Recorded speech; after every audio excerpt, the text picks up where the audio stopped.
Let me start this video with 2 facts about your comfort zone.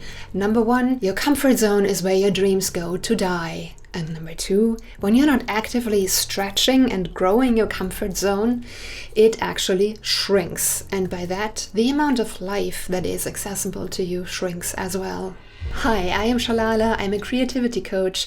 I am on a mission to liberate creatives from the starving artist myths and all of its ugly byproducts.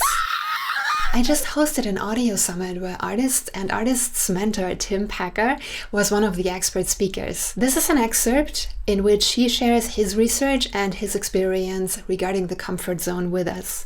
The headline for this part is, Get uncomfortable. Get comfortable with being uncomfortable. We're products of our evolution. And when we were hunters and gatherers living on the savannah, it was really important that if we felt uncomfortable, just that feeling of discomfort, it was very likely that there was danger, right? So it's like if you were too far away from a tree that you could run to, and it's like you just heard a lion's roar in the distance. It's like, first of all, you feel uncomfortable, but then that triggers fear, which was really important to helping us survive, because it's like, I should be afraid. Like, I'm out in the middle of the savannah, I don't have any cover. And so then it triggers the fight or flight response, and we kind of run to get out of that feeling of discomfort. Well, now we experience discomfort for all kinds of reasons that have no impact on the end result of our life. It's not going to have any impact on, like, the idea of public speaking, right? People are terrified of public speaking. People are saying a lot of people say that is the thing they are most afraid of in the world, is public speaking. Well, what's the jeopardy? So you failed, you're embarrassed, people don't remember people, like what? Your family's not going to disown you. Nothing like this. Nothing really bad is going to happen.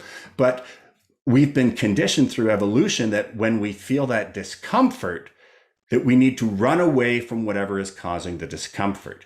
And what we need to do is get comfortable with the discomfort. Michael Goggins has a saying that I love, which is, no breakthroughs ever occurred in the comfort zone.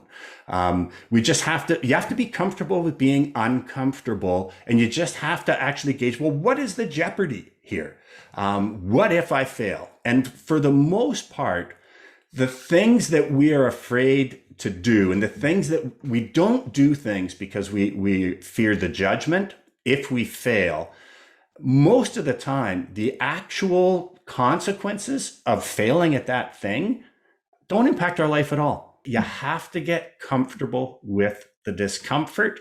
Just make sure you really think about, okay, is this dangerous, right? Obviously, we don't want to do that.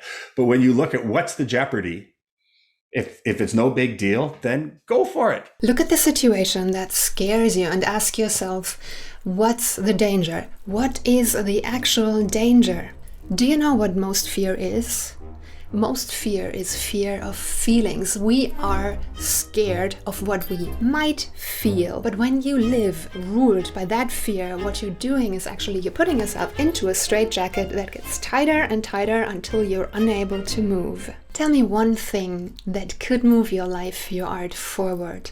Something that you were just too afraid to do. Why don't you do that thing right now?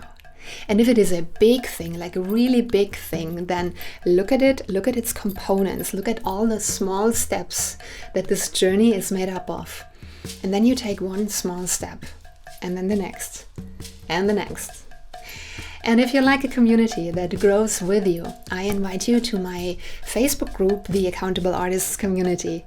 And if you want to get notified when I do another summit like Starving to Thriving, there is a link in the description box where you can register.